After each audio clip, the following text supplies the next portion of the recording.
Welcome back to another story on Infidelity Tales Lab. Before we begin, tell us, where in the world are you watching from? Now, let's dive into today's story. Chapter 1. The Call from Hell. The satellite phone crackled to life in the Afghan mountains, cutting through the pre-dawn silence like a blade. Staff Sergeant Cameron Stafford had been awake for 36 hours straight, leading reconnaissance missions through Taliban territory. His weathered hands, scarred from 15 years of military service, gripped the device with practiced efficiency. "Stafford," he answered in his characteristic, gravelly voice. Cameron, the voice belonged to his mother, Marjorie Stafford, but carried a tremor he'd never heard before. Not even when his father died in the coal mines 20 years ago. "Mom? What's wrong?" Cameron's steel-gray eyes narrowed as he stepped away from his sleeping squad. At 38, he'd learned to read danger in the smallest details, and his mother's voice was screaming it. "Your wife's new man just shoved your daughter's face into the fireplace." The words hit him like shrapnel. "He said he'll finish the job tonight." Cameron's world tilted. Elena was only 12, his precious little girl with her mother's dark hair, but his own defiant spirit. The image of her face near flames made his combat-trained mind race through violent scenarios. "What do you mean, new man?" His voice dropped to the deadly whisper his men knew meant someone was about to die. Marjorie's sob crackled through the connection. "Christina's been. She's been seeing Dennis Church for months. He moved in 3 weeks ago when you deployed." Elena tried to stop him from hitting Christina, and another sob. "Cameron, her face is burnt. She's in the hospital, but they released her to Christina's custody. That monster is still in your house." Cameron had killed 37 men in combat. He'd survived IEDs, ambushes, and torture. But nothing had prepared him for the rage, now coursing through his veins like molten steel. His hand crushed the phone so hard the plastic creaked. "Where's Christina now?" "At the house with him. She won't answer my calls. Elena's with them, and I'm terrified." "Mom." Cameron's voice cut through her panic like a command.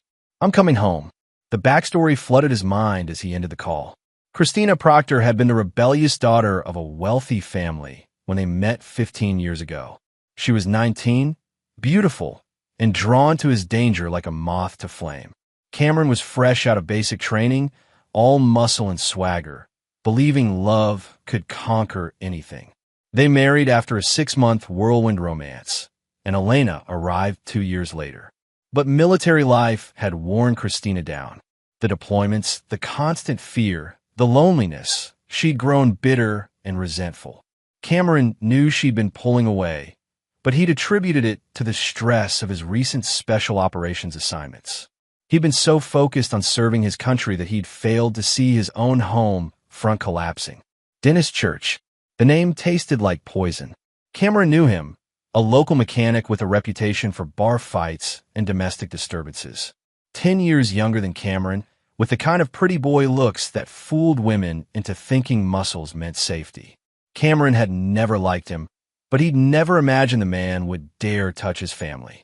His squad leader, Lieutenant Colonel Anthony Gilmore, approached through the darkness. Gilmore was a mountain of a man with kind eyes that had seen too much war. "Stafford, you look like you've seen a ghost." Cameron's jaw worked silently for a moment. When he spoke, his voice carried the cold fury of a winter storm. "I need emergency leave, sir." "Family crisis." Gilmore studied his face in the moonlight. In 15 years of service, Cameron Stafford had never asked for leave, never complained, never shown weakness. He was the kind of soldier other soldiers wanted to be: unbreakable, loyal, and utterly reliable. "What do you need?" "A ride home. Tonight." Gilmore didn't hesitate. "Pack your gear. Chopper's ready in 20 minutes. As Cameron gathered his belongings, his mind was already shifting into tactical mode. This wasn't a rescue mission. It was war. And in war, Cameron Stafford had never lost. Chapter 2. Homecoming. The flight from Afghanistan to Colorado took 18 hours with military connections. Cameron spent every minute planning. He'd called his mother twice more during layovers, each conversation painting a darker picture. Christina had met Dennis Church at a local bar 6 months ago. While Cameron was risking his life in the mountains, she'd been playing house with a man who had a sealed juvenile record and a reputation for violence against women. Church had systematically isolated Elena from her friends, turned her mother against her, and now occupied Cameron's home like a conquering force. Elena had suffered second-degree burns on her left cheek when Church shoved her face first into the fireplace grate.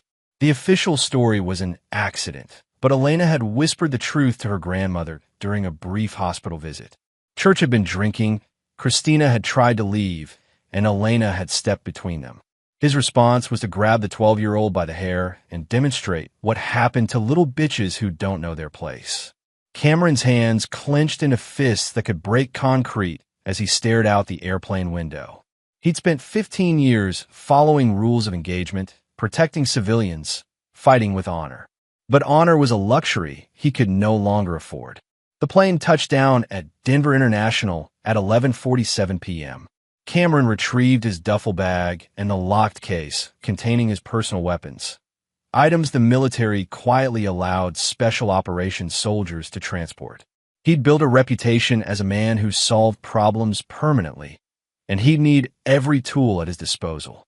Marjorie met him at the airport, her normally pristine appearance disheveled with worry. At 65, she was still the tough coal miner's wife who'd raised Cameron alone after his father's death. But tonight, she looked fragile. "How is she?" Cameron asked without preamble as they walked to her car. "Scared. Hurting. She asked about you every hour." Marjorie's voice broke. "Cameron, I've never seen her so small. She flinches when men speak too loud now." The rage in Cameron's chest crystallized into something colder and infinitely more dangerous. "Where are they now?" "Your house. I drove by an hour ago. Church's truck is still there." She paused. "Cameron, what are you planning to do?" He met her eyes in the dim parking garage lighting. "Whatever it takes." The drive to his house took 30 minutes through empty suburban streets. Cameron's neighborhood was middle-class military housing, well-maintained lawns, American flags, the kind of place where people minded their own business but looked out for each other's families. His house sat on a corner lot, isolated enough for privacy, but visible enough that neighbors would notice unusual activity. As they drove past, Cameron cataloged the tactical situation. Church's red pickup truck dominated the driveway. The living room lights were on, casting shadows through curtains Cameron had hung himself 5 years ago. His daughter was inside that house with a man who'd already proven his willingness to hurt children. "Drop me at the end of the block," Cameron said quietly. "Cameron, Mom." His voice carried the absolute authority of a battlefield commander. "Go home. Lock your doors. Don't answer the phone unless it's me. This ends tonight." Marjorie looked at her son, really looked at him, and saw something that made her shiver.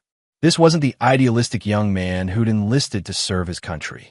This was a weapon, forged by war and betrayal into something lethal. She kissed his cheek and whispered, "Be careful." Cameron stepped out into the Colorado night, every sense alert. He'd spent years learning to move through hostile territory, and his own neighborhood had become exactly that. As he approached his house through the shadows, he could hear voices through an open window, Christina's sharp tone and a man's deeper voice responding with crude laughter. His home, his daughter, his life, all of it contaminated by a man who thought violence made him strong. Cameron Stafford was about to teach Dennis Church the difference between a bully and a warrior. Chapter 3: Assessment and Infiltration. Cameron circled his own house like a predator studying prey. 15 years of special operations had taught him patience. The difference between a successful mission and a dead soldier was often measured in minutes of careful observation. The house was a 2-story colonial he'd bought with military savings and pride. Every board, every nail, every security measure was his handiwork. He knew which floorboards creaked, which windows were easier to open, where the sight lines were best. Church might be living there, but this was Cameron's territory. Through the kitchen window, he could see into the living room. Christina sat on the couch, still beautiful at 34, but wearing makeup that couldn't quite hide a bruise on her jaw. She was thinner than he remembered, with the hollow look of a woman living in constant tension. Dennis Church dominated the space like a conquering animal marking territory. At 28, He was all swagger and casual cruelty, wearing Cameron's favorite chair like a throne. Beer bottles littered the coffee table, and Cameron's military commendations had been removed from the mantel, replaced with nothing. But it was Elena's absence that sent ice through Cameron's veins. His daughter should have been visible from this angle if she was in the living room. Either she was hiding upstairs or... "Elena, get down here." Church's voice carried clearly through the window. "Your mama's boyfriend wants to talk to you." Cameron watched his daughter appear at the top of the stairs. Even from a distance, he could see the bandage covering the left side of her face. She moved slowly, fearfully, like an animal expecting another blow. "Elena, honey, please just come down." Christina's voice carried exhaustion and defeat. "Dennis just wants to apologize." The 12-year-old descended the stairs with visible reluctance. Cameron's trained eye cataloged everything. The way she favored her left side, the defensive posture, the quick glances toward escape routes. His little girl had learned to move like a combat veteran. "Come here, sweetheart." Church's voice was sickeningly sweet. "Uncle Dennis wants to make sure we're all friends." Elena approached to within arm's reach, but no closer. Smart girl. She'd learned to gauge striking distance. "See, here's the thing," Church continued, and Cameron could hear the alcohol in his voice. "Your daddy's not coming back. This is my house now, and you're my little girl. So we need to understand each other." Cameron's hand moved instinctively to the knife on his belt. Through the window, he watched Church lean forward in the chair, his chair. "You tell anybody about our little accident yesterday, and next time it won't be just your face. You understand me?" Elena nodded quickly, and Cameron saw tears on her cheeks. "Good girl. Now give Uncle Dennis a hug." "Dennis, she's hurt." "Maybe," Christina started. "Maybe you should shut up and let me handle this." Church's voice turned sharp. "Unless you want to go back to your parents and explain why your marriage failed." The dynamic became clear to Cameron in that moment. Christina wasn't just cheating. She was trapped, probably as afraid of Church as Elena was. But fear didn't excuse what she'd allowed to happen to their daughter. As Elena reluctantly approached Church for the demanded hug, Cameron made his decision. He'd seen enough. Moving with the silent precision of a night raid, he approached the back door. The spare key was still hidden under the loose brick where he'd left it. Apparently, Church wasn't smart enough to change the locks. Cameron retrieved it and slowly, carefully unlocked the door. The house smelled wrong. Beer, cigarettes, and something else, the sour smell of fear. Church had turned his home into enemy territory, and Cameron was about to liberate it. He moved through the kitchen and toward the hallway, every step calculated to avoid the creaking boards. From his position, he could see into the living room where Church was forcing Elena to sit on his lap while he explained the new rules. "Your mama and I are going to be very happy," Church was saying, "and you're going to help us be happy by being a good little girl.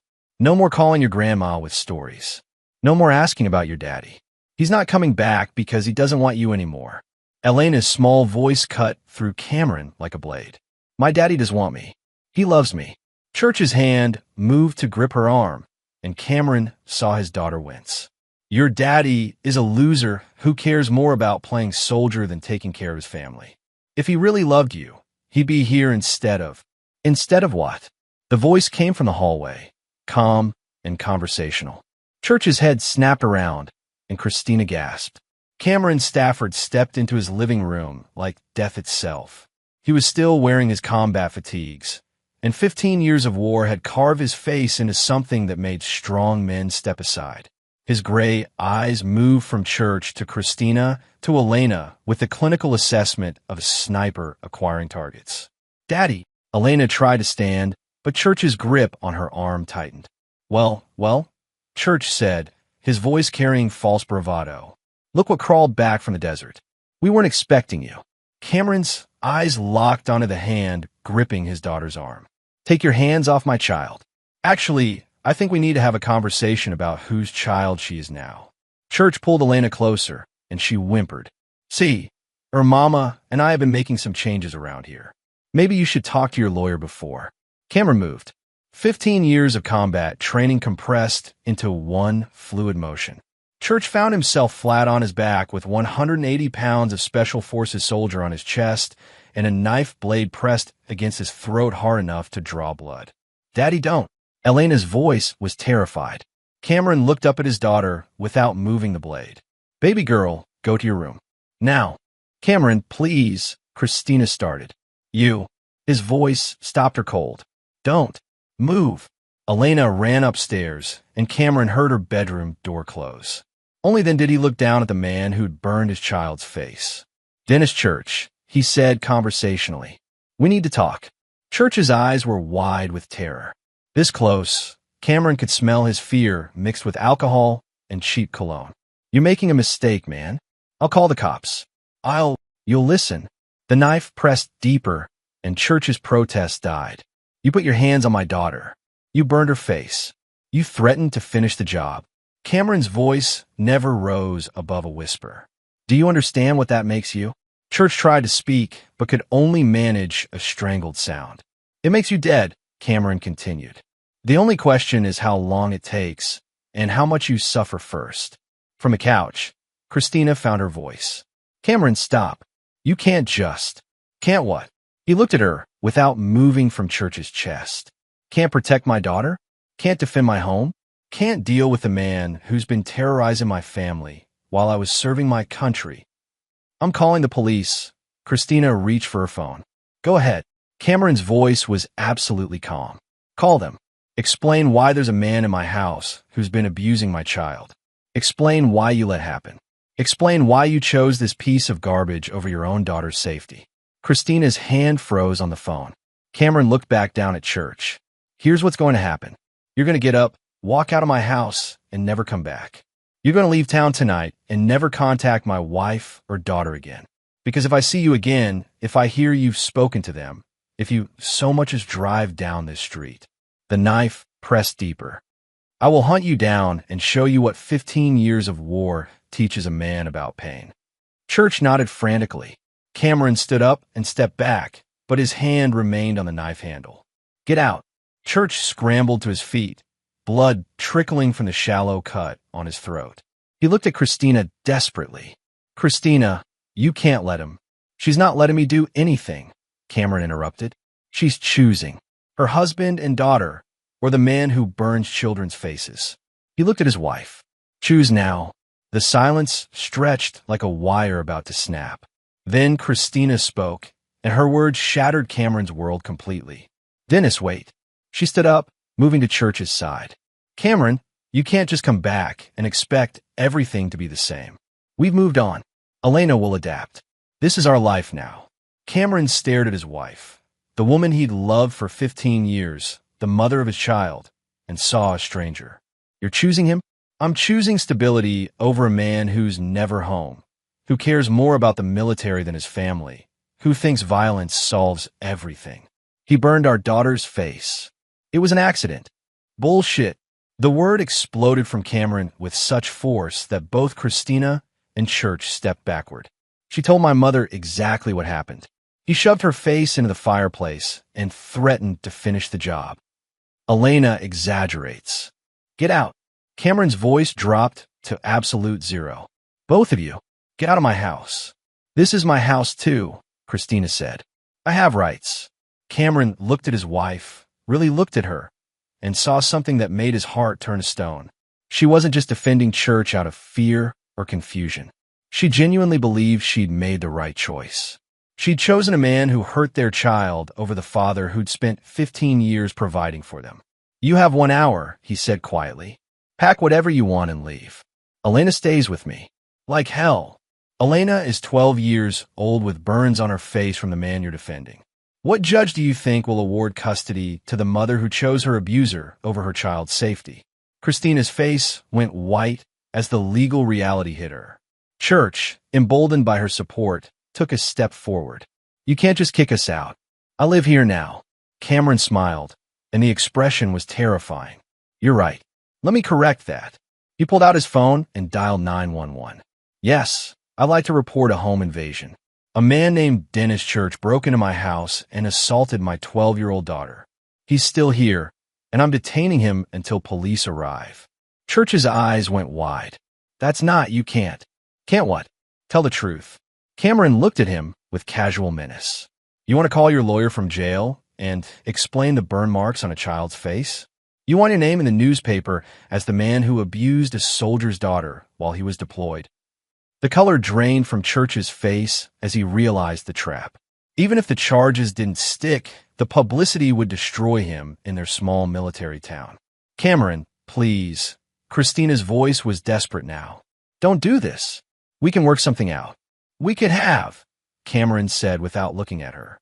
Before you chose him over Elena. Before you let him hurt our child. Before you decided that a man who threatens children was worth more than the father who's been protecting this country for 15 years. Sirens wailed in the distance, growing closer. You have a choice to make, Christina. Leave with him now, or stay and explain to the police why you've been harboring a child abuser. But either way, Elena stays with me. The sirens were getting louder. Church grabbed Christina's hand. We have to go. Now. Cameron watched his wife hesitate for one agonizing moment.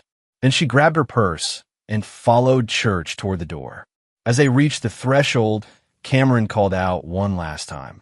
Christina. She turned, hope flickering in her eyes. This isn't over, he said quietly. You chose him over our daughter. You let him burn her face and then defended him. I'll make sure Elena knows exactly who her mother really is. The hope died in her eyes, replaced by something that looked almost like relief, as if she'd been waiting for an excuse to burn everything down. The door closed behind them just as the police cars pulled into the driveway.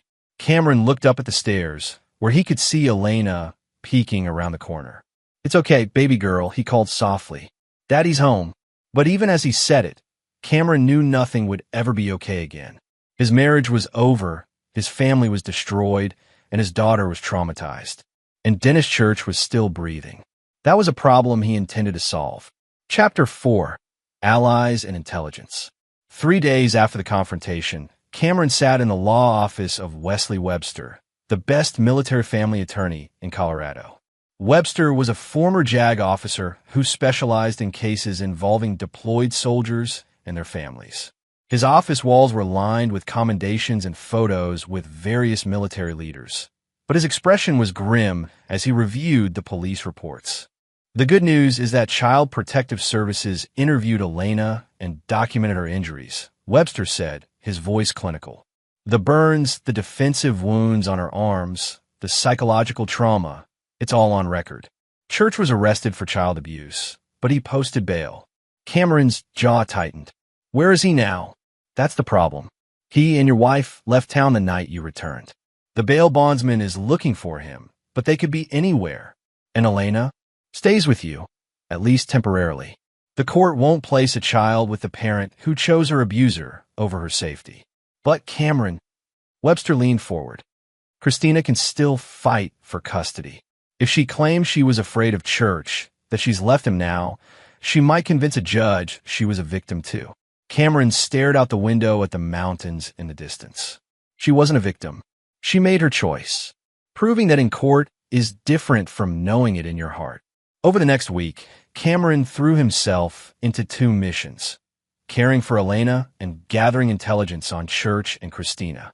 His daughter was seeing a military therapist who specialized in trauma, slowly working through the fear and pain. The burns would heal, but the emotional scars would take longer. Elena had nightmares every night, waking up screaming for her father. During the day, she clung to Cameron like a lifeline, afraid he might disappear again. He'd taken emergency leave to be with her, but his commanding officer had made it clear that his military career was in jeopardy if he didn't return soon. I'm scared they'll come back, Elena whispered one night as Cameron tucked her into bed. They won't, he promised. I'll never let anyone hurt you again. But what if you have to go back to Afghanistan? Cameron looked at his daughter, his brave, damaged little girl, and made a decision that would change everything. I'm not going back, baby. Daddy's staying home now. The next morning, Cameron called his commanding officer and submitted his resignation from the Army.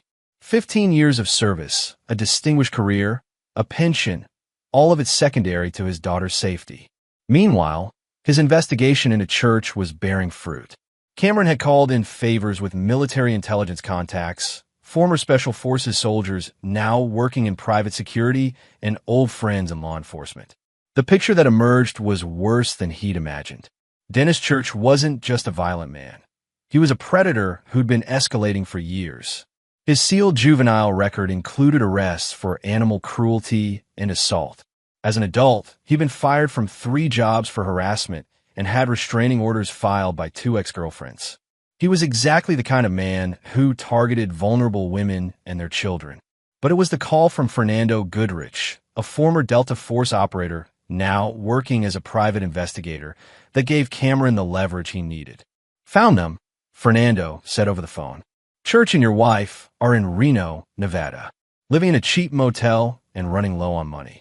But Cameron, there's something else you need to know." Cameron waited. Church has been in contact with a man named Luis Ellison. Ellison runs girls for a casino owner. Young girls, if you know what I mean. Word is Church owes him money from gambling debts and is looking for ways to pay it back. The implication hit Cameron like a physical blow. "Elena, that's my read. Church is the kind of guy who'd sell his own mother if the price was right. And a 12-year-old girl from a military family." Fernando's voice trailed off. Cameron felt something cold and predatory uncoil in his chest. Church wasn't just an abuser. He was planning to traffic his daughter. "Fernando, I need everything you can get me on Luis Ellison. Addresses, routines, associates, weaknesses. Everything. Cameron, what are you planning? War."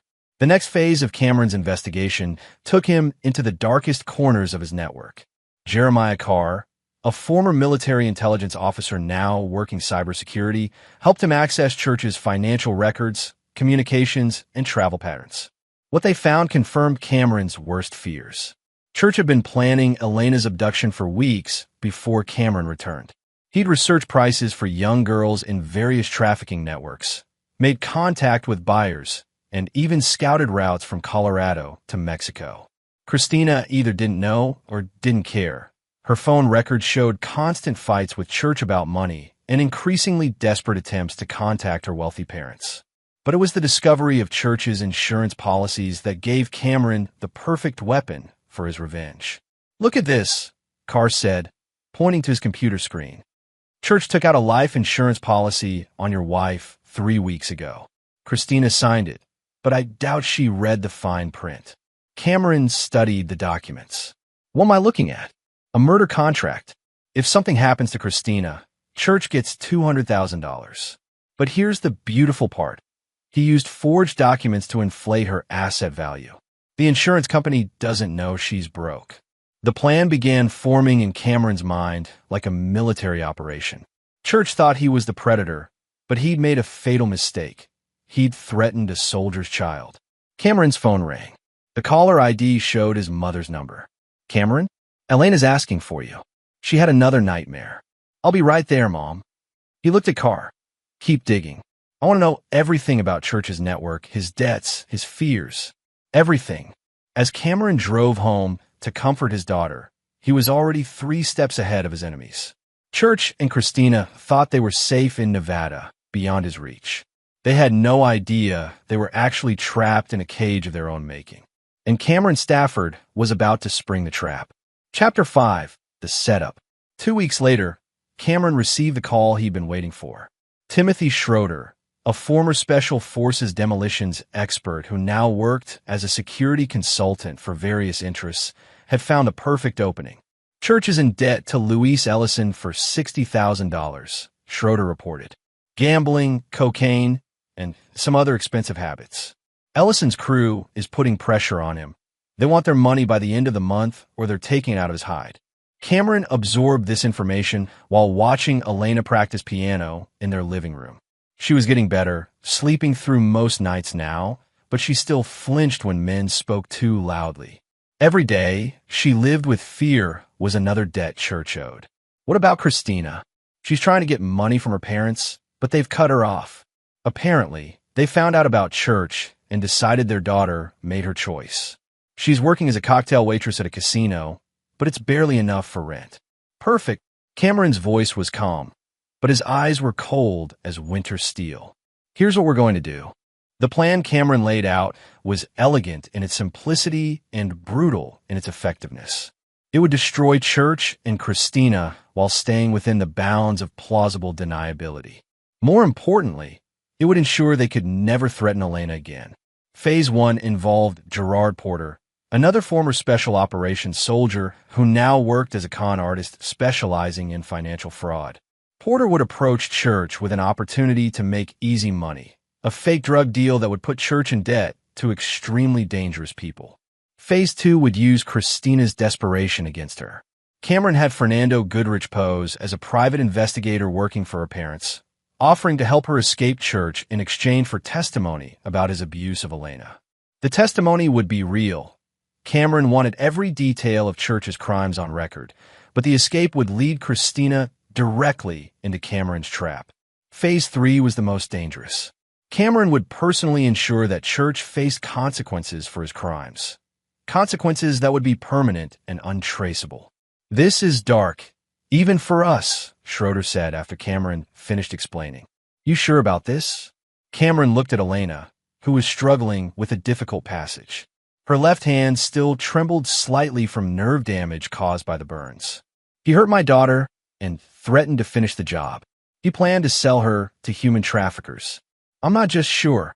I'm looking forward to it." The operation began 3 days later when Porter approached Church at a Reno casino bar.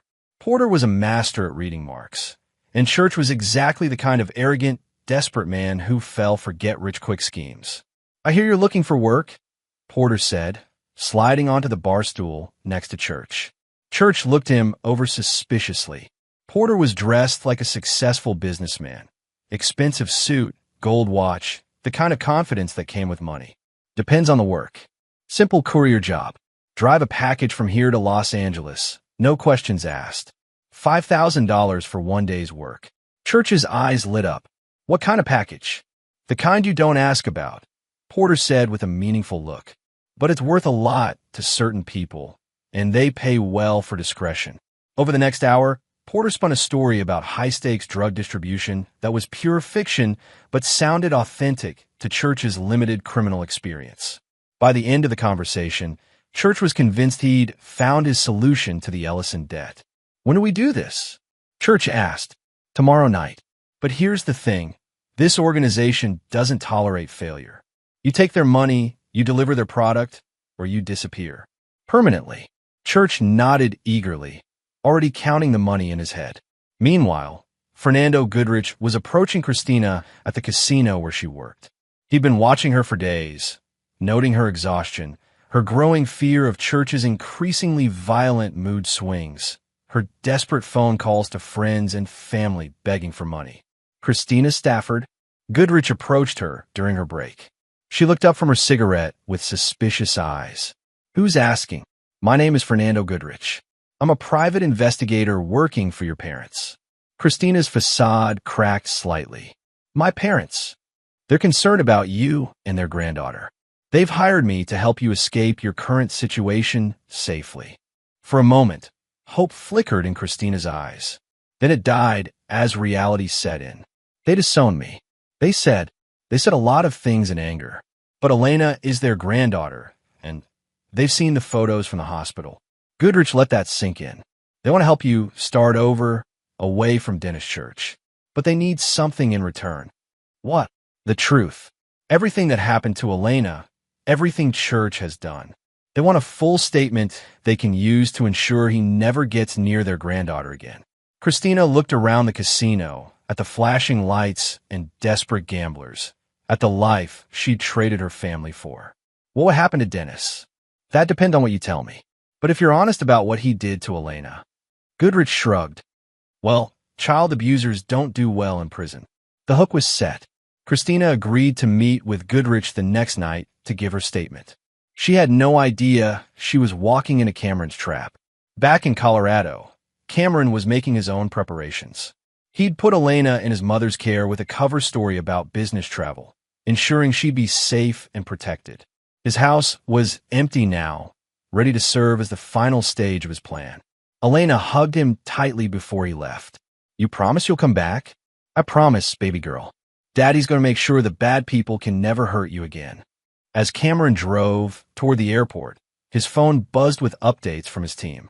Church had taken the bait and was preparing for the fake drug run. Christina was getting ready to confess everything about Church's abuse. And Luis Ellison's crew was closing in on Church for the money he owed. All the pieces were in motion. By the end of the week, Church and Christina would face the consequences of their choices. Cameron had spent 15 years learning to hunt terrorists in foreign lands. Now he was bringing those skills home to hunt the monsters who'd threatened his child. And unlike his enemies, Cameron Stafford never missed his target. Chapter 6. The Trap Springs. The fake drug deal went exactly as Cameron had planned. Church drove to the designated meeting point, a warehouse outside Las Vegas, expecting to collect his $5,000 and solve his debt problems. Instead, he found himself surrounded by men who worked for Luis Ellison. Porter had tipped off Ellison's crew about Church's location, claiming Church had been bragging about stealing drugs from their operation.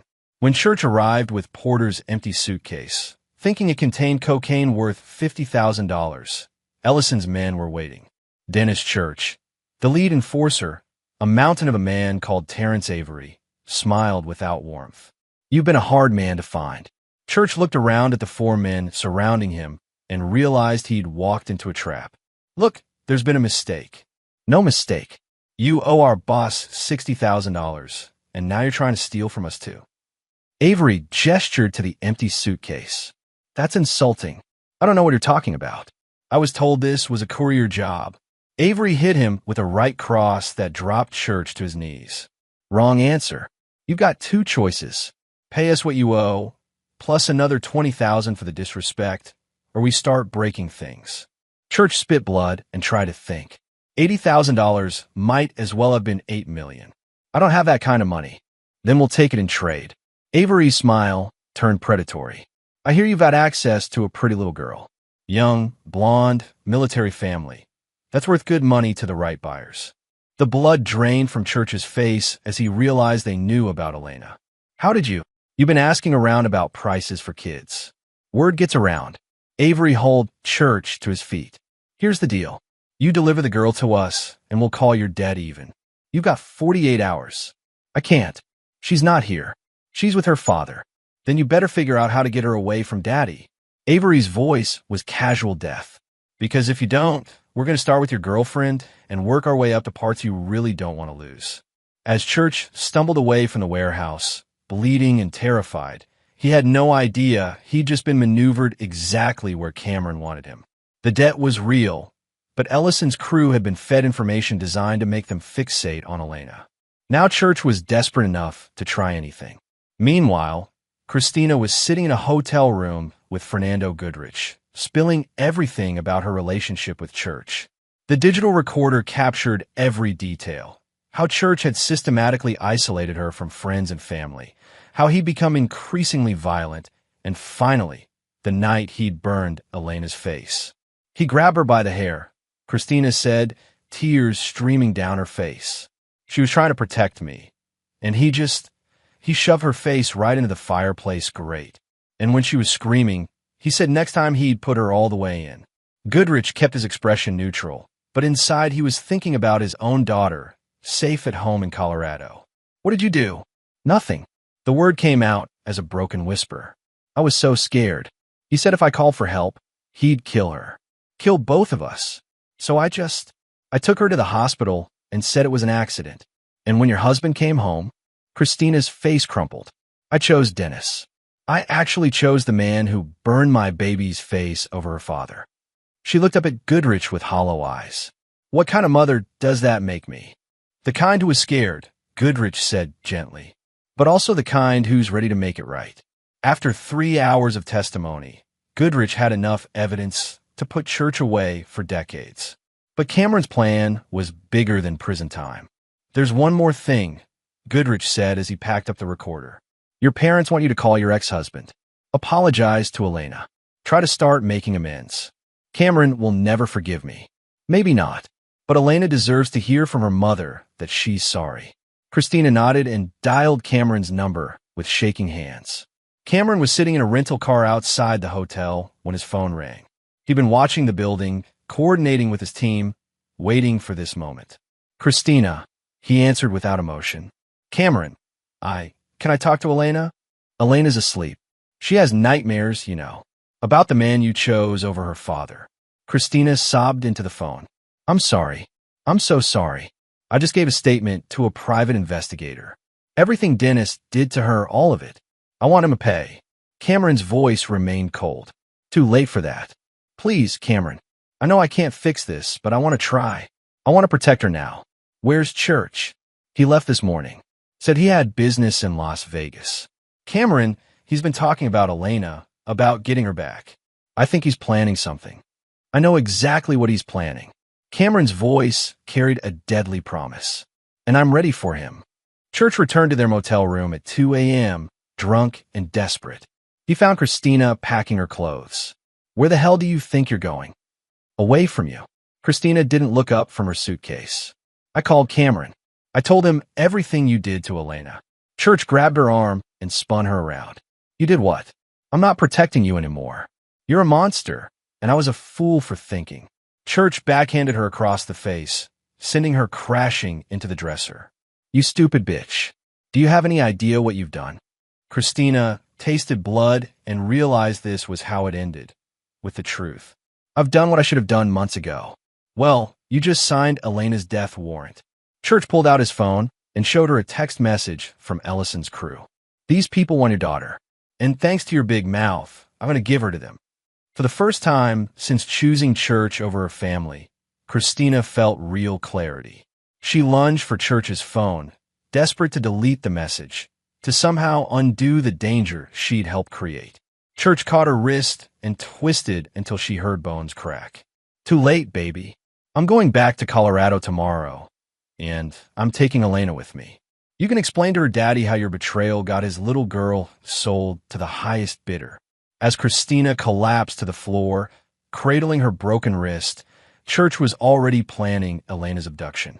He had no idea that every word of their conversation was being recorded by surveillance equipment Cameron's team had planted in their room.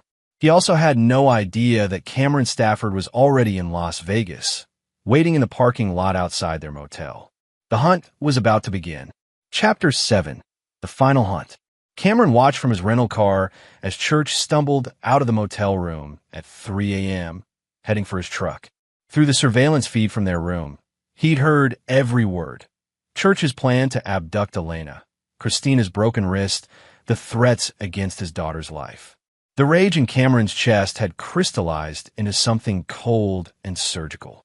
This was no longer about justice or revenge. This was about eliminating a threat to his child's existence. Church drove to an all-night diner, where he met with two men Cameron recognized from Ellison's crew. Through binoculars, Cameron watched them slide a folder across the table, probably containing Elena's photo, her school schedule, and other intelligence Church had provided. Cameron made a decision that would haunt him for the rest of his life. He pulled out his phone and sent a single text message to Fernando Goodrich. Execute Phoenix Protocol. Phoenix Protocol was their code for the final phase of the operation, the phase that would ensure Church and Christina could never threaten Elena again. It was also the phase that would make Cameron a killer outside the sanctioned boundaries of war.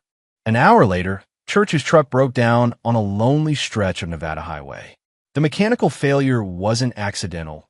Schroeder had been tracking the vehicle and activated a remote device that disabled the engine at precisely the right moment. When Church called for a tow truck, the voice that answered belonged to Jeremiah Carr. AAA Roadside Assistance.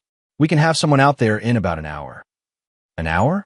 Look, this is an emergency. Best we could do, sir. Dispatcher says you're in a pretty remote area. Church cursed and hung up, unaware that he'd just arranged his own death. Cameron arrived at the breakdown site 30 minutes later, driving a stolen tow truck. He found Church sitting on the truck's tailgate, smoking and talking on his phone about flights to Denver. Thank God, Church said as Cameron pulled up. I thought you guys forgot about me. Cameron stepped out of the tow truck wearing coveralls and a baseball cap pulled low. In the darkness, Church couldn't see his face clearly. Let's take a look at your engine, Cameron said, walking around to the front of Church's truck. Church followed, Still talking. I need to get to Denver as fast as possible. There's a situation with my stepdaughter. Cameron spun around and drove his fist into Church's solar plexus, doubling him over. As Church gasped for air, Cameron grabbed him by the throat and lifted him off the ground. "Dennis Church," Cameron said quietly. "Remember me?" Recognition flooded Church's eyes just before Cameron threw him to the ground. "You burned my daughter's face," Cameron said, circling Church like a predator. "You threatened to finish the job. You planned to sell her to human traffickers." Each sentence was punctuated by a kick to Church's ribs. "And you thought you could run away and hide in Nevada." Church tried to crawl away, but Cameron grabbed his ankle and dragged him back. "Please," Church gasped. "I'll disappear. I'll never come near her again. I swear." "You're right," Cameron said, pulling out the knife he'd held to Church's throat weeks ago. "You'll never come near her again." What happened next took place in the darkness of the Nevada desert, witnessed only by the stars and a man who'd spent 15 years learning efficient ways to end human lives. When Cameron drove away an hour later, Dennis Church had simply vanished, another missing person in a state where people disappeared regularly. His body would never be found, buried deep in a mine shaft that had been abandoned for decades. Back at the motel, Christina was packing the last of her belongings when Fernando Goodrich knocked on her door. "Mrs. Stafford, I have news about the Church situation." Christina opened the door with her good hand, her broken wrist wrapped in a makeshift sling. "What kind of news?" "Dennis Church is gone. Permanently." Something in Goodrich's tone made Christina step backward. "What do you mean, gone?" "I mean he'll never hurt your daughter again. He'll never hurt anyone again." Christina's face went white as the implication hit her. "Cameron killed him." "Cameron was never here," Goodrich said calmly. "According to all official records, he's been in Colorado taking care of Elena. You, on the other hand, were the last person seen with Church. You had a public fight, he hit you, and then he disappeared. You going to frame me for murder? I'm going to give you a choice." Goodrich stepped into the room and closed the door. "Choice 1. You disappear too. Leave the country, change your name, and never contact Elena or Cameron again. In exchange, Church's body is never found, and you're free to start over somewhere else. And choice 2. You fight for custody of Elena. You claim you were a victim, that you've changed, that you deserve another chance.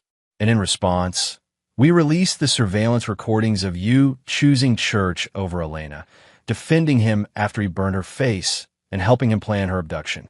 Christina sank onto the bed, the weight of her choices finally crushing her. "You recorded everything? Everything, including Church's plan to sell Elena to traffickers and your knowledge of it." Goodrich's voice was merciless. "What jury do you think will give custody to a mother who helped plan her own daughter's sex trafficking?" The silence stretched between them like a grave. "There's also the matter of the life insurance policy Church took out on you," Goodrich continued. "The one with the forged documents inflating your asset value. Insurance fraud is a federal crime." Christina looked up with hollow eyes. "How long do I have to decide?" "The next flight to Mexico leaves in 4 hours. There's a passport and $10,000 in this envelope." He placed it on the dresser. "After that, the choice is made for you." As Goodrich left the room, Christina stared at the envelope that represented her only chance at freedom. She thought about Elena, her daughter's burned face, her nightmares, her desperate need for safety and love. For the first time in months, Christina made a choice that put Elena's needs before her own. Chapter 8. Blood Price. 3 hours later, Cameron stood in the Denver airport watching security footage of Christina boarding a flight to Mexico City. She was traveling under a false identity, carrying forged documents, and would disappear into a life of exile and regret. His phone buzzed with a text from Elena. "Grandma made pancakes. Are you coming home today?" Cameron typed back, "On my way, baby girl." Forever this time. But before he could start truly over with Elena, there was one final piece of business to handle. Luis Ellison and his crew were still expecting Church to deliver Elena. When Church failed to appear, they'd start looking for alternative ways to collect their debt. That couldn't be allowed to happen. Cameron drove to a warehouse district in Aurora, where Fernando had arranged a meeting with Ellison's crew. They thought they were meeting with Church's associates to discuss Elena's transfer. Instead, they were walking into an execution. Terrence Avery and 3 other men arrived at the warehouse expecting to collect a 12-year-old girl. They found Cameron Stafford waiting alone in the darkness. "Where's Church?" Avery demanded. "Dennis Church is dead," Cameron said simply. Avery's hand moved toward his gun, but Cameron was faster. 15 years of combat training compressed into one fluid motion, knife drawn, thrown, and buried in Avery's throat before he could clear his holster. The other 3 men tried to react, but they were criminals, not soldiers. Cameron had been killing people professionally since before they learned to shave. When the warehouse fell silent, for bodies lay cooling on the concrete floor, Cameron methodically searched each man, collecting phones, wallets, and weapons. Within an hour, he'd identified their entire network and begun dismantling it. By dawn, Luis Ellison was dead in his penthouse apartment, along with his top lieutenants. Cameron had used their own drugs to stage overdoses, their own weapons to create murder-suicides, their own criminal connections to ensure the authorities would write it off as a gang war. The threat to Elena was eliminated at its source. Cameron drove home as the sun rose over the Colorado mountains, washing the blood from his hands at a gas station bathroom. He'd killed 9 people in 12 hours, but Elena would never need to know that. She would grow up believing her father was a hero who'd serve his country with honor. She would never know that he'd also served her with methods that had no honor at all. When Cameron walked into his mother's house, Elena ran to him with the boundless joy of a child who'd been afraid her parent might never come home. "Daddy, you're back." Cameron hugged his daughter tight, breathing in the scent of her hair, feeling her small heartbeat against his chest. "I'm never leaving again, baby girl. Promise?" "I promise." As Elena chattered about her week with Grandma, showing him drawings and piano pieces she'd learned, Cameron made silent vows. He would raise her to be strong, to choose good people, to never accept abuse from anyone. He would teach her to defend herself, to trust her instincts, to value herself too highly to settle for scraps of affection from broken people. And he would never, ever let her know what he'd become to keep her safe. Chapter 9. The New Beginning. 6 months later, Cameron stood in the backyard of their new house, watching Elena play with their dog, a German shepherd he'd named Ranger. They'd moved to a smaller town where Elena could start fresh, where nobody knew about the burns on her face or the mother who'd abandoned her. Elena was thriving. The nightmares had stopped, her grades were excellent, and she'd made friends with children whose parents had military backgrounds. She was learning to play guitar, taking martial arts classes, and slowly becoming the confident girl she was meant to be.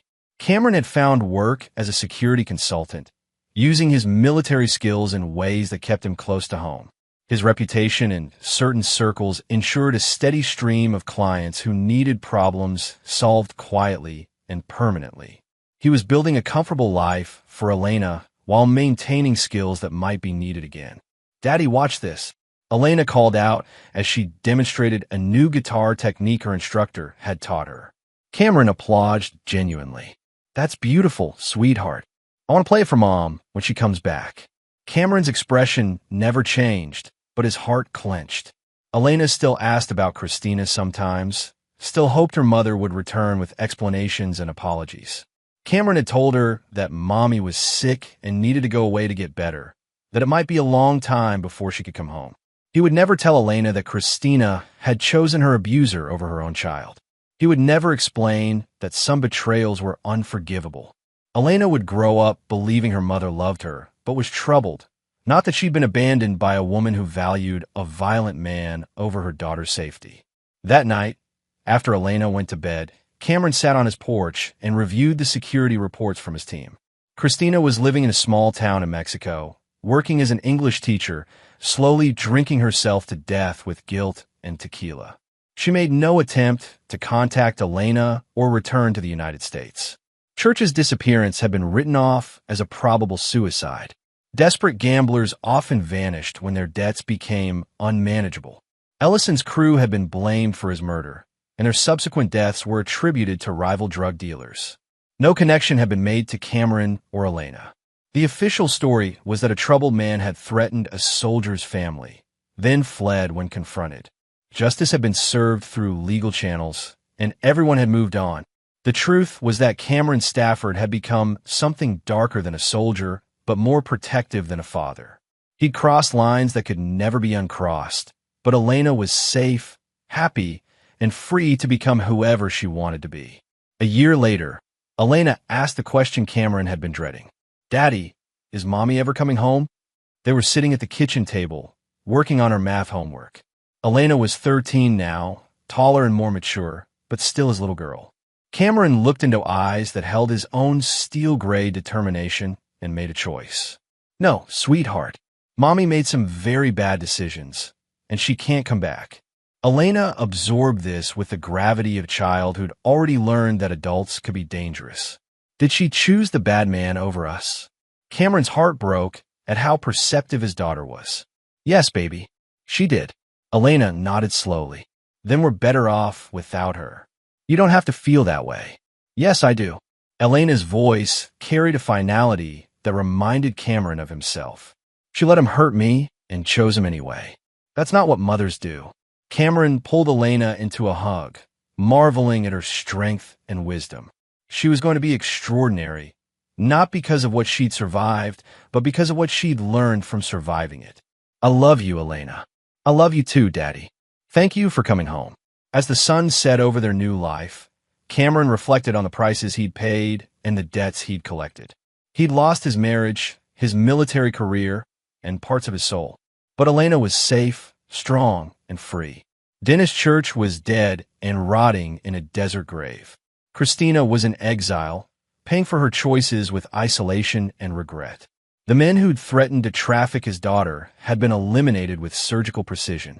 Cameron Stafford had come home from war to find war in his own house. He'd fought it with the same lethal efficiency he'd brought to Afghanistan, and he'd won completely. The cost had been everything he used to be. The reward was everything Elena could become. And in the arithmetic of a father's love, that was a bargain he'd make 1,000 times over. Elena's laughter drifted through the house as she played with Ranger in the backyard, and Cameron smiled. His daughter was home, safe and happy. The war was over. He had won. And there you have it. Another story comes to an end. What did you think? I'd love to hear your thoughts in the comments below. If you enjoy this story, consider joining our community by subscribing. It means the world to us. For more stories like this one, check out the recommended videos on screen. And I'll see you there.